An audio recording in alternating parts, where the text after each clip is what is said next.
প্রেডিকশনটা যদি মিলে যায় আমি তো বলবো আমি জিনিয়াস। যদি দেখি প্রেডিকশন মিলে নাই তখন বলবো যে ভাই ইট ওয়াজ ভেরি টাফ, অনেকেই পারে নাই, ওদেরটাও দেখেন ওদেরটাও দেখেন, এভাবে করে হয়তো পাশ কাটানোর চেষ্টা করবো।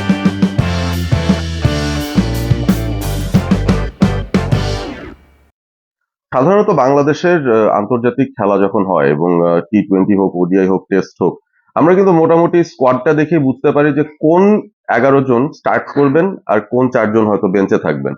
বাট এইবারের খুব ইন্টারেস্টিং যে বিষয়টা হয়েছে, বাংলাদেশ যে T20 স্কোয়াডটা ঘোষণা করেছে সেখানে কিন্তু বেশ কিছু রদবদল আমরা হতে দেখেছি, নেতৃত্বে রদবদল হয়েছে। নাজমুল শান্তর জায়গায় লিটন কুমার দাস এখন লং টার্ম বাংলাদেশের T20 ক্যাপ্টেন হিসেবে নির্বাচিত হয়েছেন, এবং যে স্কোয়াডটাও নির্বাচন করা হয়েছে সেখানে এমন কিছু খেলোয়াড়রা আছেন যারা একেবারে T20 ক্রিকেটে বাংলাদেশ ন্যাশনাল টিমে থিতু হয়ে গেছেন সেরকমও বিষয় নয়। সেই কারণে আমার কাছে মনে হচ্ছে যে আজকে যে প্রিভিউটা দিব বা আজকে যে প্রেডিক্টেড ইলেভেনটা আমি বলবো সেখানে আসলে বেশ কিছু কনফিউশন থাকতে পারে, এবং অনেকেই তাদের প্রেডিক্টেড ইলেভেন ইতিমধ্যে দিয়ে ফেলেছেন, কয়েকজনেরটা আমি দেখেওছি।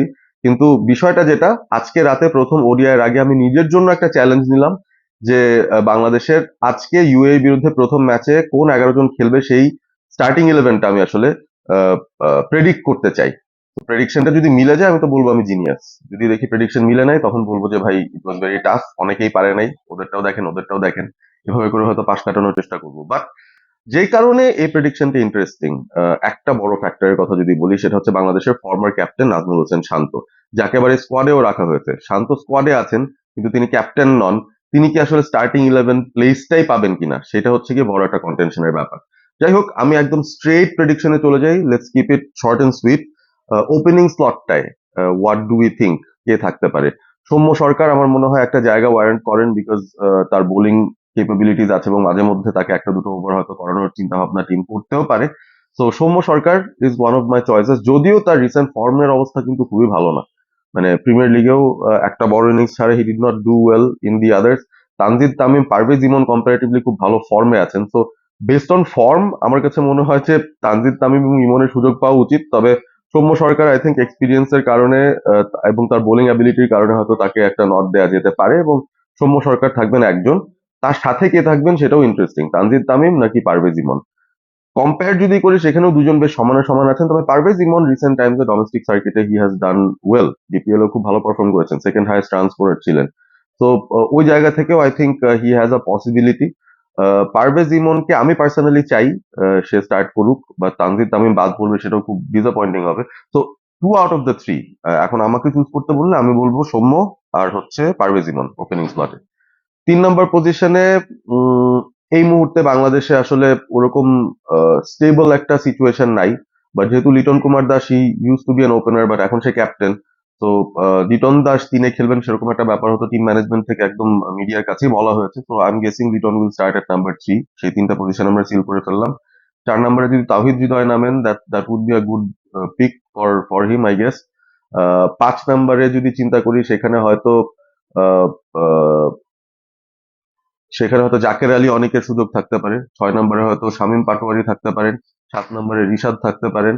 8 নম্বরে শেখ মেহেদী থাকতে পারেন, এবং তারপর 3 পেসারকে যদি বাংলাদেশ রাখে সেই 3 পেসার থাকবেন। তো হাসান মাহমুদ, নাহিদ রানা থাকলেন, আর মুস্তাফিজুর রহমান থাকলেন। তো এই হচ্ছে আমার প্রেডিক্টেড ইলেভেন। আবারও শুরু থেকে আসি।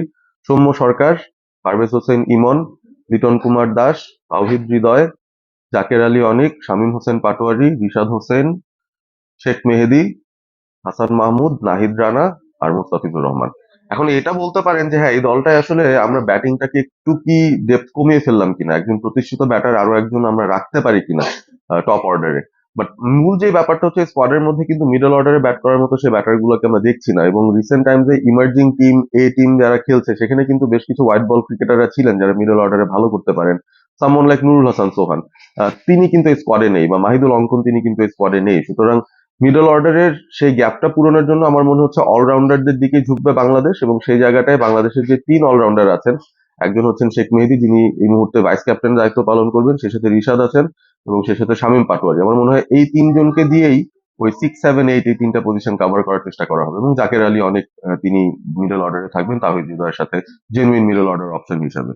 তো that was my starting eleven. আপনাদের যদি কোনো অন্যরকম মতামত থাকে সেটাও জানাতে পারেন, বা তানজিদ তামিমকে কেন সুযোগটা দেওয়া হচ্ছে না, বা তিনি কেন জায়গা পাচ্ছেন না সেটা নিয়ে আপনারা আলোচনা করতে পারেন।